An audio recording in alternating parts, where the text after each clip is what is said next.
Assalamualaikum warahmatullahi wabarakatuh. Waalaikumsalam warahmatullahi wabarakatuh. Boleh perkenalkan terlebih dahulu, Kak?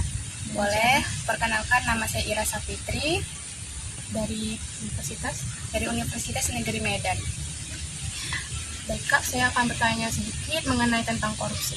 Bagaimana pandangan Kakak tentang perilaku korupsi yang kian marak pada saat ini? Menurut pandangan saya dan melihat juga kenyataan di kehidupan nyata bahwasannya kasus korupsi di Indonesia itu semakin hari semakin meningkat dan seperti sudah membudaya. Hal ini juga dikarenakan tidak hanya pada baru-baru ini ya kasus korupsi ini ada di Indonesia, namun sebelum-sebelumnya juga kasus korupsi ini juga marak terjadi di Indonesia sendiri. Dan saya katakan juga di Indonesia ini kasus korupsinya semakin meningkat karena baru-baru ini kita juga mendengar banyak sekali pejabat-pejabat negara yang melakukan aktivitas tindakan korupsi tersebut. Baik, Kak, pertanyaan selanjutnya, menurut Kakak, apakah hukuman atau sanksi korupsi sudah benar-benar berfungsi dalam memberikan efek jera kepada pelaku? Kalau menurut saya, sanksi sendiri belum dapat terimplementasi secara maksimal dan secara baik untuk memberikan efek jera terhadap pelaku dari korupsi sendiri. Karena terlihat saja walaupun sudah ada undang-undang yang mengatur mengenai kasus korupsi ini, namun untuk penghentian dari korupsi sendiri belum efektif terlaksana, dan ini juga dibuktikan dengan semakin banyaknya tindakan korupsi di Indonesia. Baik, Kak, pertanyaan selanjutnya, apakah strategi atau cara yang mungkin bisa dilakukan untuk mengurangi kasus korupsi di Indonesia? Kalau menurut saya tidak ada strategi khusus yang dapat dilakukan selain itu kembali lagi kepada individunya sih, Kak, karena kita terjadi krisis moral.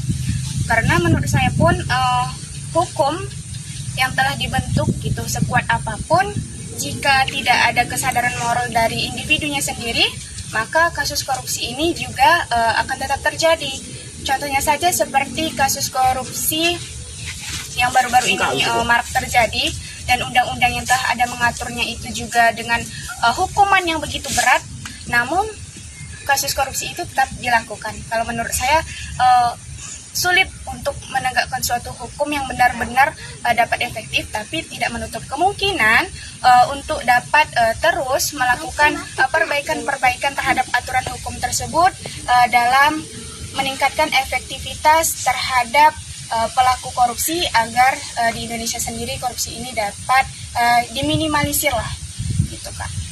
Baik, Kak, pertanyaan selanjutnya, bagaimana upaya atau usaha untuk menumbuhkan sikap anti korupsi dalam diri sendiri agar tidak terjerumus dalam tindakan korupsi? Kalau menurut saya sendiri itu harus berasal dari diri kita sendiri dulu, Kak. Nanti barunya tindakan kita itu diberikan kepada masyarakat luas. Contoh kecilnya saja untuk tidak korupsi, salah satunya amanah dulu, sikap amanah terhadap apa yang telah diembankan kepada kita.